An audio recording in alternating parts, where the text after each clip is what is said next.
I'm Matt at Nexus Baseball, and this is episode 13 of the Tommy John Epidemic.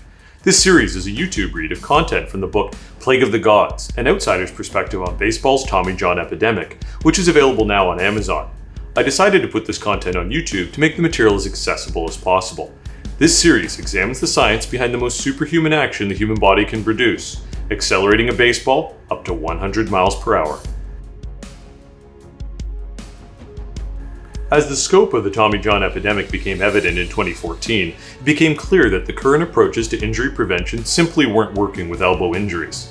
The strength and conditioning programs and workload reductions that had helped make rotator cuff problems less prevalent were doing nothing to mitigate an explosion of even more serious UCL tears.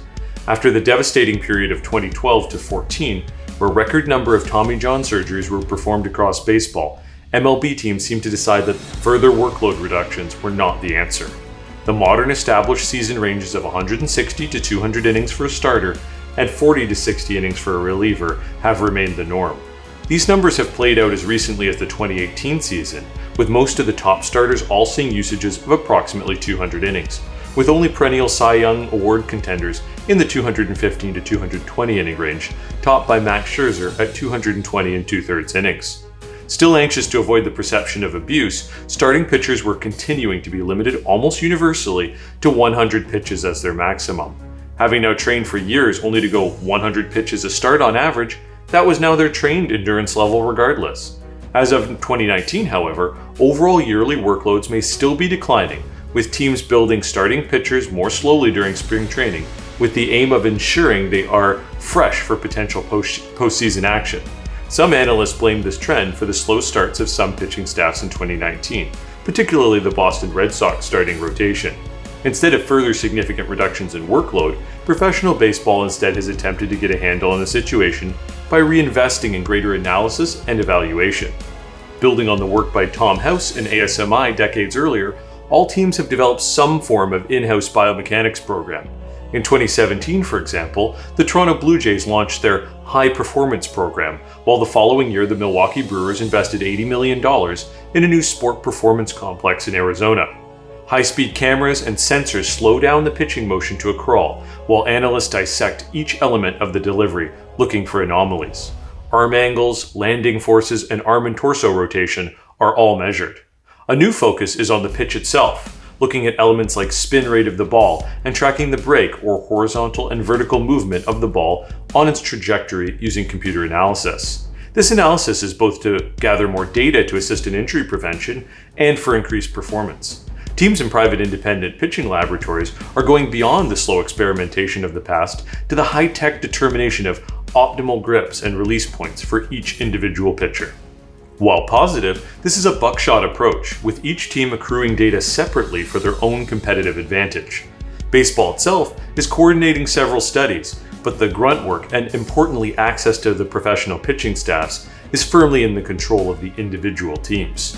To address the epidemic, teams must go beyond general workload reductions, addressing the pitcher individually and their mechanics. This requires the answer to several fundamental questions.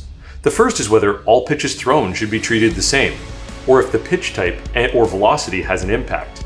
A key element of the workload reductions in the majors has been the implementation of pitch counts and, in effect, pitch limits. The concept was that pitches past an arbitrary level of 100 pitches for starters would add to arm stress, as the fatiguing pitcher's mechanics would break down. There is a great deal of logic to this approach, as when training clients in weightlifting, the most obvious signs of fatigue are a breakdown in the form of the exercise. It would follow that the pitching motion too utilizes the musculature of the body to produce the force, whether with the legs or the arm, making this comparison apt. This intuitive understanding is what led Jazzelari and others to red flag particularly long outings as potentially harmful. The challenge of this approach is that it does not consider the individualities of the pitcher involved. Using weightlifting again as an example, two athletes at different strength levels may use the same weight for an exercise. The first might struggle to complete 10 repetitions with that weight, whereas another athlete, often of similar size and body composition, may be able to breeze through 30 or more reps.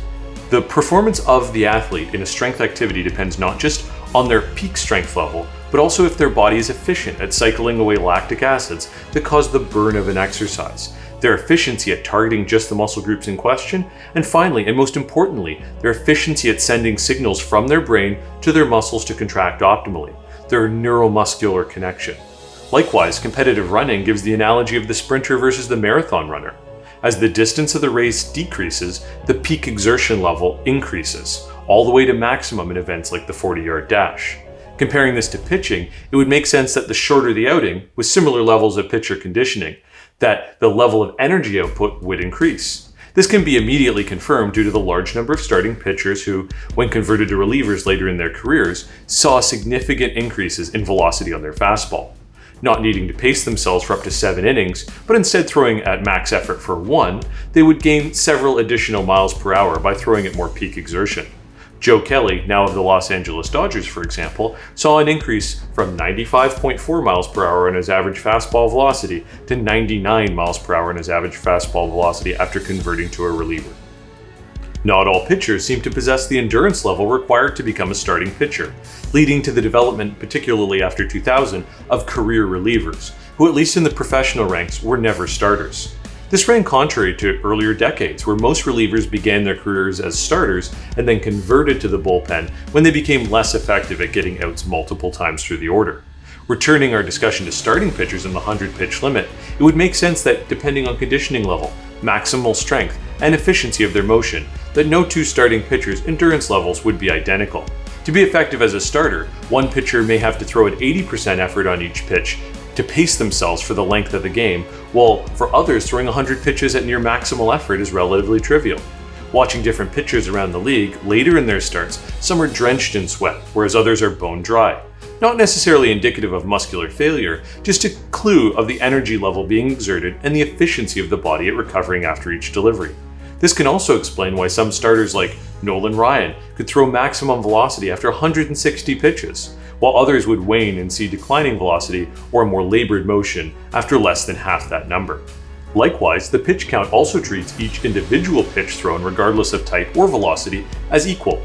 Does a pitcher throwing 88 mph fastballs tire at the same rate as one that throws 100 mph? In the previous context, it would follow that that could be possible, with different strength and conditioning levels creating similar exertions.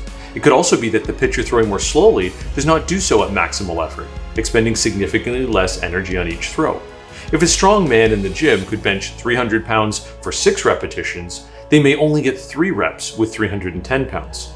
As tissues fatigue or are pushed closer to their maximum limits in terms of strength, the exertion level increases significantly. In this example, their work capacity decreased by 50% due to a 3.3% increase in weight. This also does not take into consideration the stress level of the pitch thrown.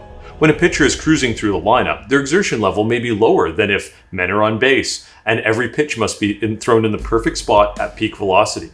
A simple reason for this is that something as basic as their breathing may be interrupted by the tension or the stress of the moment. They could also be unnecessarily tensing up as their adrenaline and fight or flight response kicks in. Join me for episode 14 next week. Remember, if you like the content, please like and subscribe. Your support makes this work possible. Also, if you want to jump ahead, please consider picking up the book on Amazon from the link in the description below. See you next week.